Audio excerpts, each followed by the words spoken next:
बिस्मिल्लाहिर्रहमानिर्रहीम। मोहतरम नाजरीन, अस्सलामुअलैकुम। हज़रत मूसा अलैहिस्सलाम के बाद हज़रत दाऊद अलैहिस्सलाम के दौर में बनी इसराइल के 70,000 लोग समंदर के करीब एला नामी गांव में रहा करते थे। ये लोग यहाँ बहुत खुशहाल थे। उसी दौर में बनी इसराइल ने अहकामात खुदावंदी की खुल्लम खुल्ला खिलाफ वर्जी शुरू कर दी थी। अल्लाह ताला की तरफ से बनी इसराइल के लिए एक हुक्म ये भी था कि वो हफ्ते के रोज़ शिकार न करें। इसके अलावा उस रोज़ हर तरह की खरीदो फरोख्त भी मना कर दी गई थी।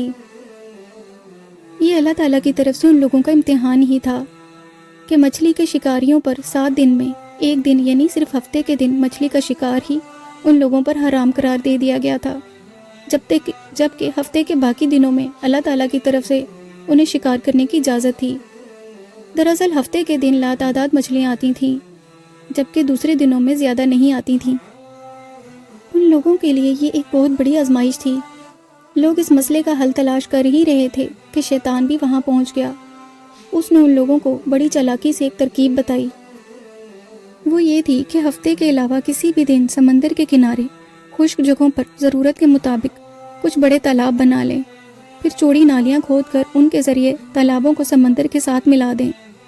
हफ्ते के रोज़ जब उन नालियों के रास्ते बहुत सी मछलियाँ तालाबों के अंदर पहुँच जाएं, तो मछलियों की समंदर में वापसी को रोकने के लिए नालियों को बंद कर दिया जाए। बस अल्लाह ताला के हुक्म को मानते हुए हफ्ते के दिन शिकार करने के बजाय आसानी से अगले दिन पहले से भी ज़्यादा मछलियाँ पकड़ ली जाएं। तरकीब थी ही कुछ ऐसी कि उन लोगों को बेहद पसंद आई।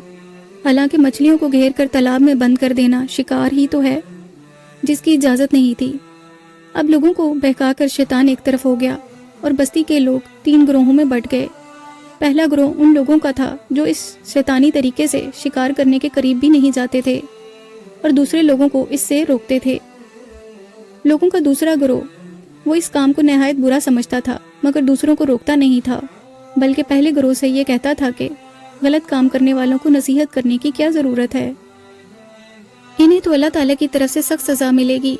और तीसरा ग्रोह वो नाफरमान लोगों का था जो अल्लाह ताला के हुक्म के सरासर मुखालिफ थे।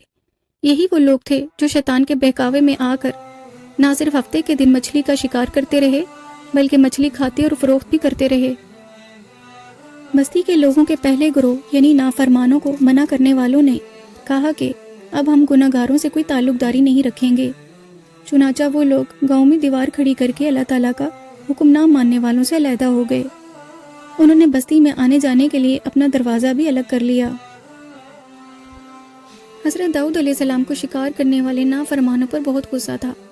आपने अल्लाह ताला से उनके बुरे फाल और सरकशी की वजह से बद्दुआ फरमा दी। अगले रोज़ गांव के उस हिस्से में जो नाफरमानों का मस्कन था, कोई नकलो हरकत नहीं थी। कोई भी गांव से बाहर नहीं निकला था। कुछ लोगों को उन्हें देखने का इश्तियाक हुआ तो वो दीवार पर चढ़ गए। वहाँ का तो मंजर ही बदल चुका था।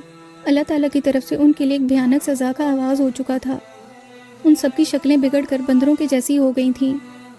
आखिरकार वो सज़ा याफ्ता लोगों की तरफ का दरवाज़ा खोलकर जब अंदर दाखिल हुए तो वो बंदर आकर अपने अपने रिश्तेदारों के कपड़े सूंघते और मुसलसल रोते जाते थे, क्योंकि वो तो रिश्तेदारों को पहचानते थे, मगर रिश्तेदारों के लिए वो सब के सब बेजुबान बंदर एक जैसे थे, जिनकी कोई पहचान नहीं थी।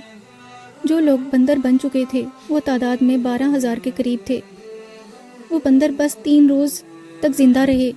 इस दौरान उन्होंने कुछ खाया पिया नहीं और फिर सब मौत के घाट उतर गए। दूसरों को रब की नाफरमानी से रोकने वालों को ही नहीं, बल्कि नाफरमानों को दिल से बुरा समझने वालों को भी अल्लाह ताला ने हलाक होने से बचा लिया। मोहतरम नाजरीन, अगर आपको हमारा आज का वाक़या पसंद आया हो तो इस वीडियो को लाइक कीजिए और इस तरह के मज़ीद वाक़यात के लिए हमारे चैनल को ज़रूर सब्सक्राइब कीजिए।